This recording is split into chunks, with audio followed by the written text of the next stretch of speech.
The war for meaning is on. Authors, grab your novels.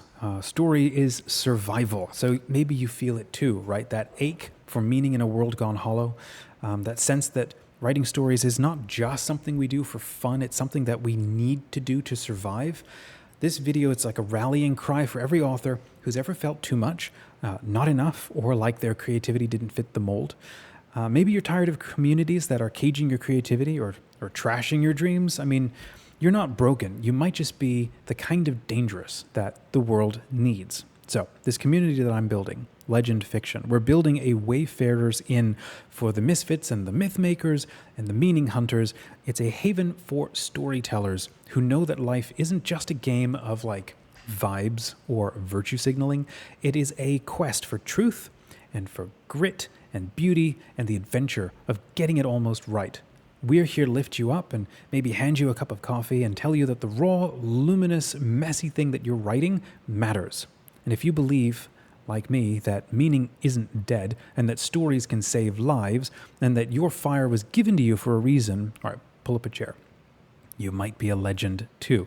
We're going to explore three major themes in this video. We're going to talk about the crisis of meaning. It's a hunger for a deeper purpose in a world that feels hollow. We're going to talk about a moral imagination, how stories shape life, not just entertain, and why creativity aligns with the pursuit of good.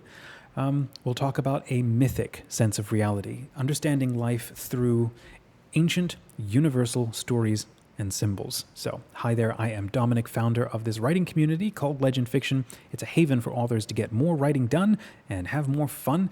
We exist to rebuild meaning through myth and story and community. In a world that numbs and just isolates, we believe storytelling is how souls stay alive. Here, writers don't just craft fiction. We're forging worlds where imagination, hope, and friendship still matter. Now, if you want the notes, I've put them in the description below, and you can go read the whole transcript and see this. This is for, maybe it's for you, the kind of author who sees more, okay? There's a certain kind of author who lives out there, maybe in the margins of our cultures. The ones who are too gritty for the glitterati, too comical for the cynics, too deep to stay distracted. You're not just trying to be edgy just because it's cool. You're trying to be honest. You're out here not to be perfect, but you're here to explore and experiment and to figure things out. You have this itch deep down that meaning matters and that virtue flexing isn't the same as the adventure of seeking a good life, that great stories and human connection call us to get deeper and to level up. A lot of life can feel like such a sandbox without any rules. But you and me, I think we can't accept the idea that nothing matters, anything goes, and create any truth that you want because, I don't know, it's a Tuesday.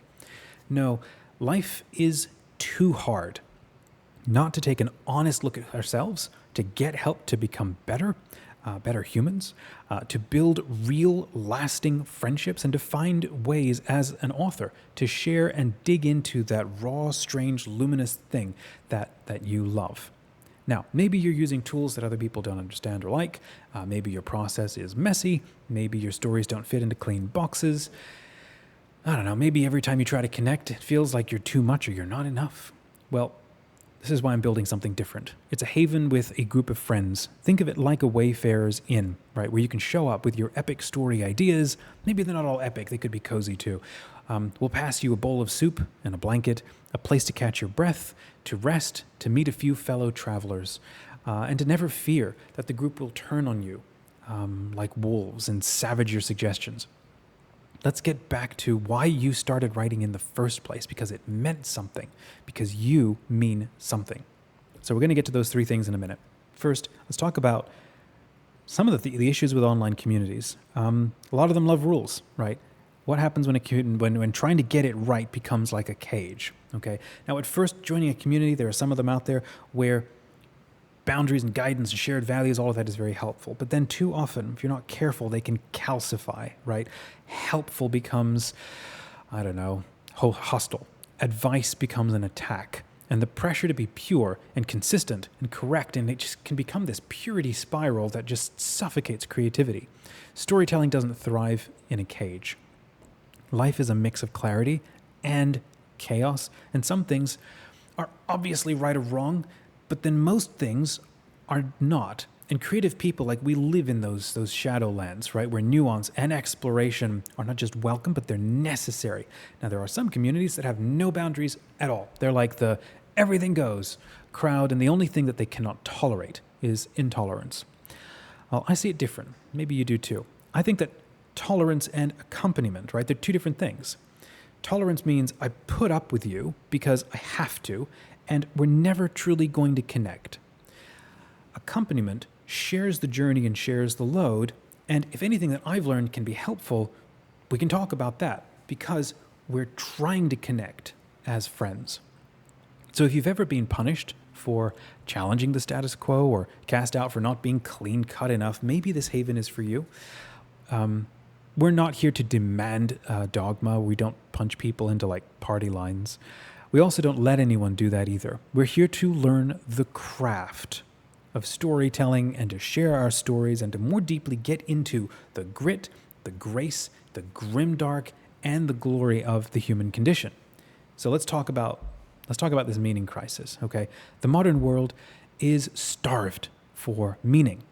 If you're like me, probably we were taught the universe is empty, dead matter is all there is, and purpose is an irrelevant illusion, right? But it rankles wrong deep inside us, maybe especially the older you get. You don't even have to be religious to think that. Most of us out here, I don't think we buy it anymore. I think we feel that it's false. I think there's a quiet rebellion rising, this return to meaning, and it's including like a re-enchantment of reality. Now, more accurately, it's a return to realizing reality was always enchanted. We just lost that connection. Purpose can be discerned and discovered. We have to live lives that mean something and that has meaning in it. And if you can't discover it, you can make it until it becomes obvious to you. Meaning gives purpose and direction to our life and to your sacrifices. And it's exactly the same thing that we do for our characters. Life isn't always just random. Sacrifice can be worth something. There can be point to the struggle. And if you can't see the meaning yet, that's okay. Sometimes you just have to like write it into existence. Sometimes you create that meaning or you discover it in the very act of searching for it. Maybe we're not surrounded by an infinite desert of dead stuff in an empty, lonely universe. Maybe there's more here than we think, and maybe we're not as alone as we think we are. And if things mean something, then maybe we just don't know enough yet. And in the end, meaning is what makes your stories matter. When we fix what's like between our ears and in our hearts, then we can start to do something. And that's why we have a moral imagination. So this is part number 2 here, moral imagination. If meaning is real, then our imagination isn't just indulgent. It can be significant. It's moral because what we imagine shapes what we do and what we become or who we become. What's in our heart has to be lived out in habits and the way that we do things. So we have to have a moral imagination, meaning what we dream of doing and how we plan to do it has to align with the meaning that orients our lives to the best that we can. Now, there's good ways, right? And there's wrong ways to do things. There's easy ways and there's better ways. Nobody can always sit and judge our intentions, especially when they're well-meaning, as if they're an all-knowing God, right? We're going to let him handle that. We can accompany each other.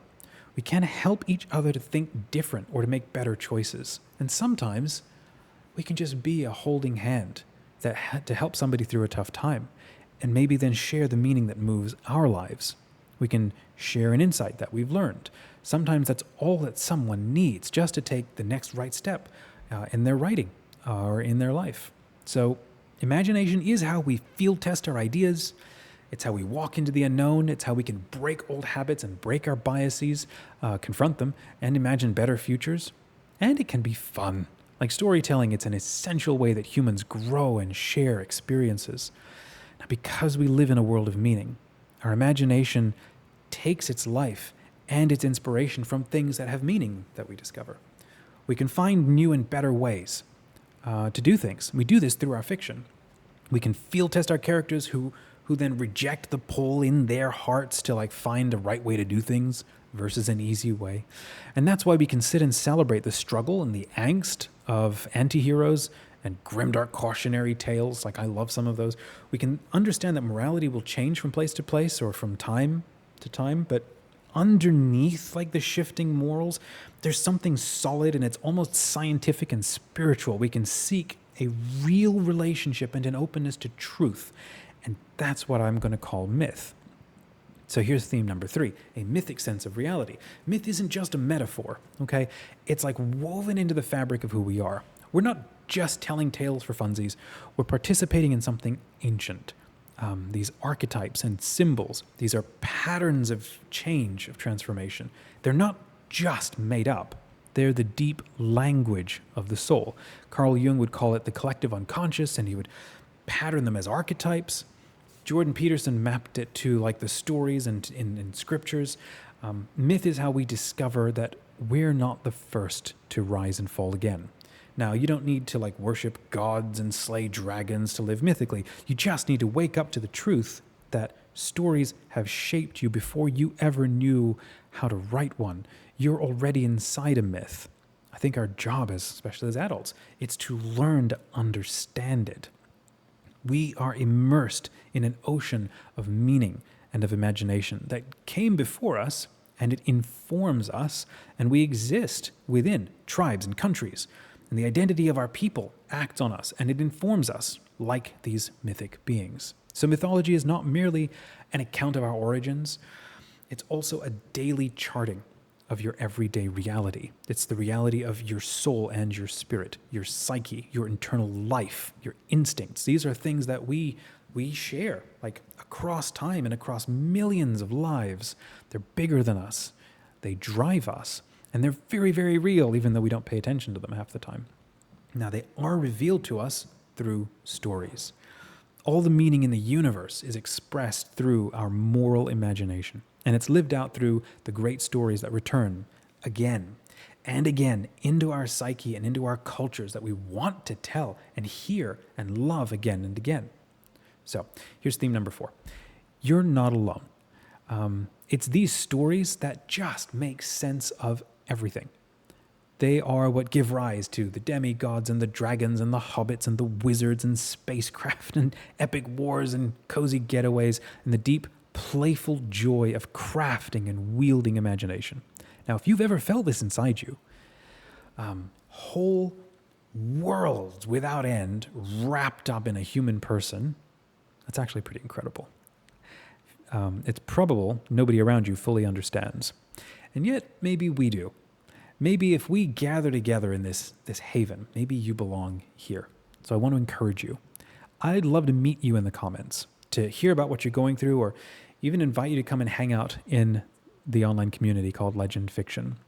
It's only $10 a month. Honestly, it's the kind of place where I love spending my time, hanging out with people like you, encouraging you to tell the story that matters most to you. We're standing, I think, at a hinge point in history, and it is a time when creators are finally, like, no matter how much income you have, we're reclaiming the ability to honor and own our own voices. We're realizing something powerful. We're smarter and we're better together. And we're finding each other. I mean, we're discovering we're all hungry for the same thing. We're all burning and bursting with the same creative fire. Sometimes what we need is a few friends who remind us that it's not crazy to care so deeply, that it's good to keep on creating, even when nobody else understands. So this community, it is founded mostly by Catholics and Christians, but it's not about preaching or pushing an agenda, like I've said before. We're not going to ask you to make decisions or take sides. We want to hear your story because we genuinely, deeply love stories.